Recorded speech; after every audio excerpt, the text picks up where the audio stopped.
Hello, good morning. Good morning. आज हम लोग बहुत ही इम्पोर्टेंट चीज़ पढ़ रहे हैं, ठीक है, किरचॉफ्स लॉ। और इसका जो है फिर से हम लोग एप्लीकेशन भी पढ़ेंगे, लेकिन आज किरचॉफ्स लॉ पढ़ते हैं। इसको थोड़ा खूब अच्छा से समझना है कि ये क्या है। ये किरचॉफ्स लॉ, इसको हिंदी में किरचॉफ और कई नाम से लोग जानते हैं। कहीं किरचॉफ्स लिख देगा, कुछ भी इंग्लिश में ऐसे ही लिखता है, किरचॉफ्स लॉ। किरचॉफ्स लॉ और उसका एप्लीकेशन, आज पहले किरचॉफ्स लॉ पढ़ते हैं, फिर उसका एप्लीकेशन पढ़ेंगे बाद में। तो पहले किरचॉफ्स लॉ में देखते हैं किरचॉफ्स फर्स्ट लॉ। अब इसका देखो नाम कितना है इसका। पहले तो है किरचॉफ्स फर्स्ट लॉ के नाम से जाना जाता है। इसके बाद इसको दूसरा नाम जंक्शन लॉ भी कहते हैं। तीसरा KCL, Kirchhoff's current law, Kirchhoff's current law. यानी ये तीन नाम से इसको हम लोग जानते हैं, Kirchhoff's first law, junction law और केसीएल, केसीएल शॉर्ट में, ठीक है, किरचॉफ्स लॉ को। हिंदी में भी ऐसे ही, इसमें हिंदी इंग्लिश में कोई फ़र्क नहीं है ज़्यादा। अब इसमें जो फर्स्ट लॉ है, फर्स्ट लॉ का कहना है कि कोई भी जंक्शन पॉइंट है। अब यहाँ पर आप देखो कि ये जंक्शन पॉइंट है। यहाँ अगर कई सारे वायर्स यानी जुड़े हुए हों, अगर करंट उसमें इनकमिंग भी हो और वहाँ से आउटगोइंग भी होगा। जैसे यहाँ पर आप देखो, ये है, ये इनकमिंग करंट है। फिर यहाँ I1 हो गया, I2 हो गया outgoing, I3 outgoing, I4 incoming and I5 incoming. तो इसमें इसका कहना हुआ किरचॉफ्स फर्स्ट लॉ का, the algebraic sum of all the currents meeting at a junction in a closed electrical circuit is zero. कितना आसान है, आप इसको समझो। कहा कि अलजेब्रिक सम यानी किसी जंक्शन पॉइंट पर जुड़ने वाले सभी करंट के जो अलजेब्रिक सम होंगे वो जीरो होगा, यानी बीजगणितीय योग जो होगा वो जीरो होगा।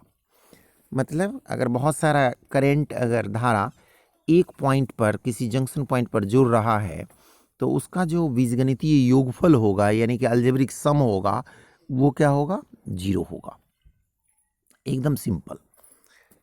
इसीलिए यहाँ पर हम सारा फिगर बना करके दिखा दिए। ये मैं 5 दिखाया, आप 5, 6, 7 कुछ भी, लेकिन 3, 4, 5 दिखाना जरूरी है। तो हम इसको इस फिगर से ऐसे ही बताएंगे। एरो लगाना बहुत ज़रूरी इसमें, कि आप एरो लगा करके दिखाओ कि इनकमिंग कौन है, यानी करंट आ रहा है और करंट यहाँ से जा भी रहा है। अब इसमें क्या होगा कि जितने भी इनकमिंग करंट्स होंगे उसको हम प्लस लेंगे, और जितने भी आउटगोइंग करंट होंगे उसको माइनस में लेंगे, और उसका जो सम होगा यानी उसका जो योगफल होगा वो क्या होगा? जीरो होगा। अब यहाँ पर देखो कि I1 क्या है? इनकमिंग है, तो I1 को हमने लिया प्लस, I2 है आउटगोइंग, तो I2 को माइनस, I3 है आउटगोइंग तो माइनस, I4 है इनकमिंग तो प्लस, I5 है इनकमिंग तो प्लस, इक्वल्स टू कितना? जीरो। ठीक है। अब इसमें यहाँ पर अगर प्लस वाले को एक तरफ रख लिया जाए, I1 plus I2 plus I5, तो उधर ले जाएंगे किसको? I2 प्लस I3 को, तो ये हो जाएगा आपका। अब यहाँ पर ये तो मान लो कि लॉ तो यहीं पे ख़त्म, फर्स्ट लॉ यही कह रहा है आपको। लेकिन फर्स्ट लॉ का मैंने जो यहाँ पे पहले डिस्क्राइब ही कर दिया, तो फिर मैंने लिख दिया, बाद में KCL लिखा हुआ है। अब इसमें ये देखना है, अगर मान लो कि t टाइम तक इनकमिंग आउटगोइंग चलता है फॉर t टाइम, ठीक है, तो t से अगर हम दोनों तरफ मल्टीप्लाई कर दें इसको, क्योंकि टाइम तो सबके लिए इक्वल है, तो एक इक्वेशन आएगा आपका ये। और आप पढ़े हैं Q equals to I T, तो Q equals to I T, तो I1t इक्वल्स टू क्या हो जाएगा, Q1, ठीक है। यहाँ पे I4 है, तो I4 इंटू टी, तो Q4, यहाँ पे Q5, यहाँ पे इक्वल्स में Q2 प्लस Q3, ओके। अब यहाँ पर एक चीज़ गौर करो कि यहाँ पर क्या आ गया, कंजर्वेशन ऑफ चार्ज आया। जितना इनकमिंग चार्ज था उतना ही आउटगोइंग चार्ज, यानी कि इनकमिंग चार्ज के सम के इक्वल आउटगोइंग चार्ज हुआ। इसका मतलब क्या हुआ, क्वेश्चन पूछता है कि Kirchhoff's first law is based on, तो क्या कहेंगे हम लोग, Kirchhoff's first law is based on conservation of charge. Conservation of charge याद रखना, conservation of charge first law based है कंजर्वेशन ऑफ चार्ज पर। और उसी को मैंने यहाँ पे लिख दिया KCL Kirchhoff's current law, the algebraic sum of all the currents meeting at a junction in a closed electrical circuit is 0। बस यही है। अब इसमें जो नोट्स जो मैंने दिया है यहाँ पर, बस जो बात मैं बोल दिया वही बात है यहाँ भी। Total incoming current at the junction is taken as positive. जितना भी इनकमिंग करंट होगा उसको क्या करेंगे हम लोग,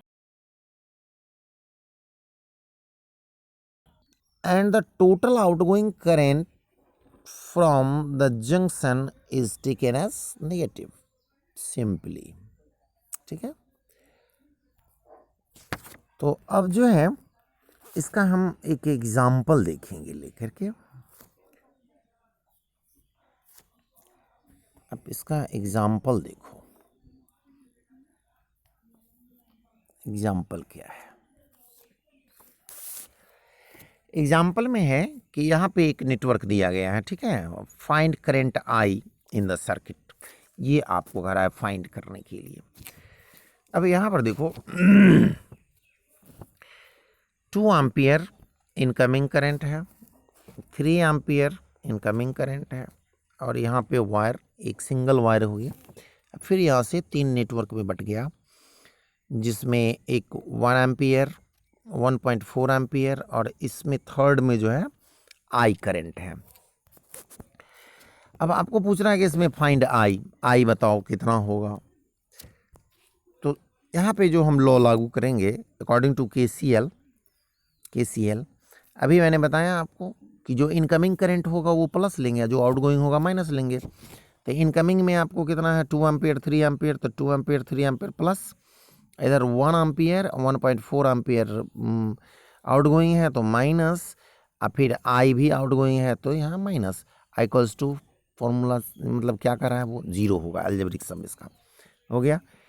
अब यहाँ हो जाएगा आपको 3 2 5 है ना, 5, अब माइनस कितना हो जाएगा 2.4, I इक्वल्स टू I, ये आएगा। अब इसको जब सॉल्व कर देंगे तो I इक्वल्स टू कितना 2.6 एम्पियर, ये आंसर हो गया आपको।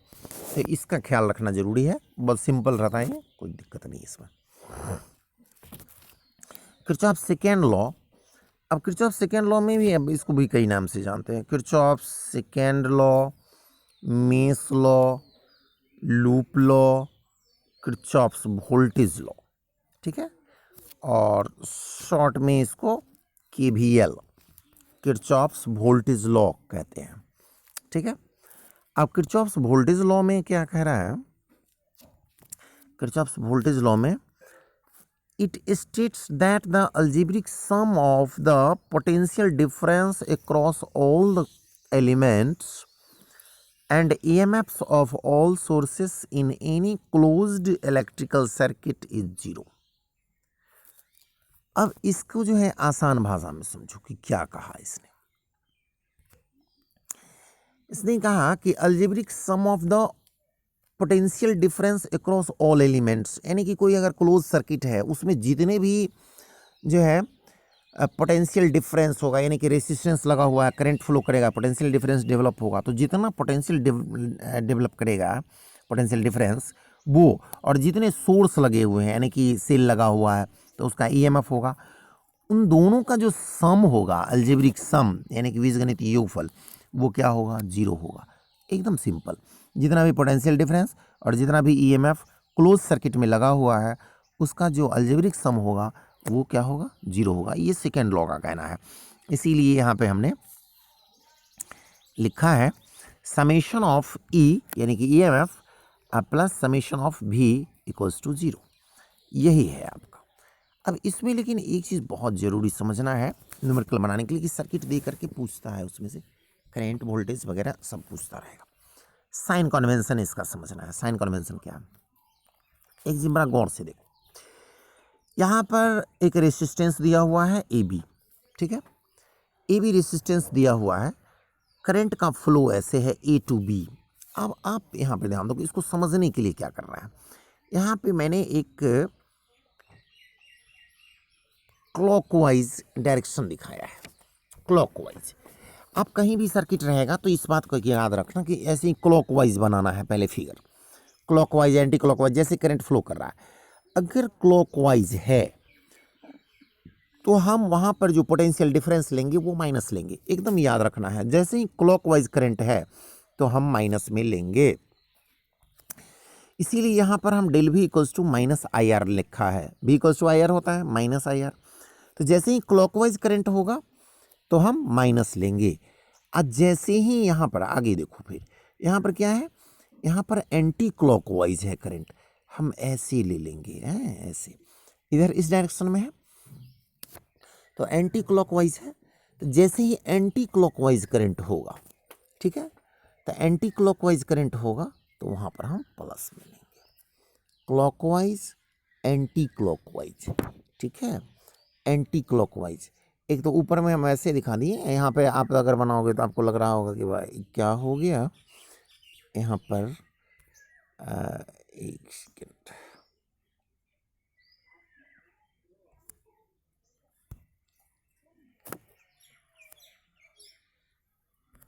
हाँ, यहाँ पर देखो, यहाँ पर जैसे करंट ऐसे आ रहा है तो इसका हम फिगर कैसे बनाएंगे? ऐसे बनाएंगे, ऐसे एंटी क्लॉकवाइज, एंटी क्लॉकवाइज।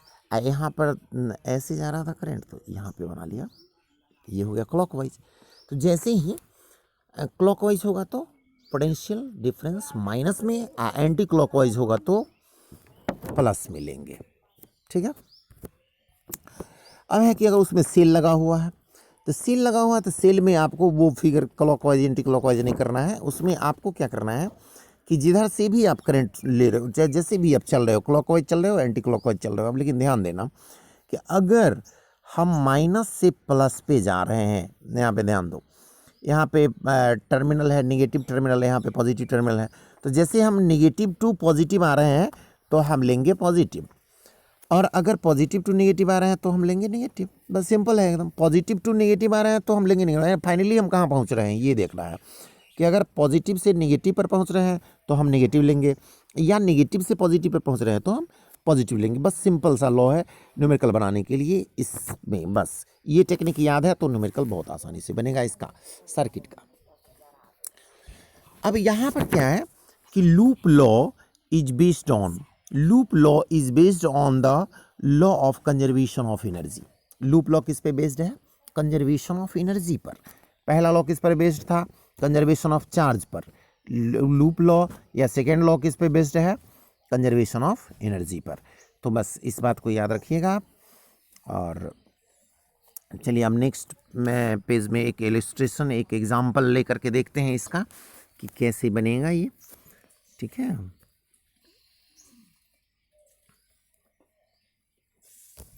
इसका एग्जाम्पल देखते हैं। देखो यहाँ पर एक सर्किट बना करके दिया गया है, calculate the current in the two resistance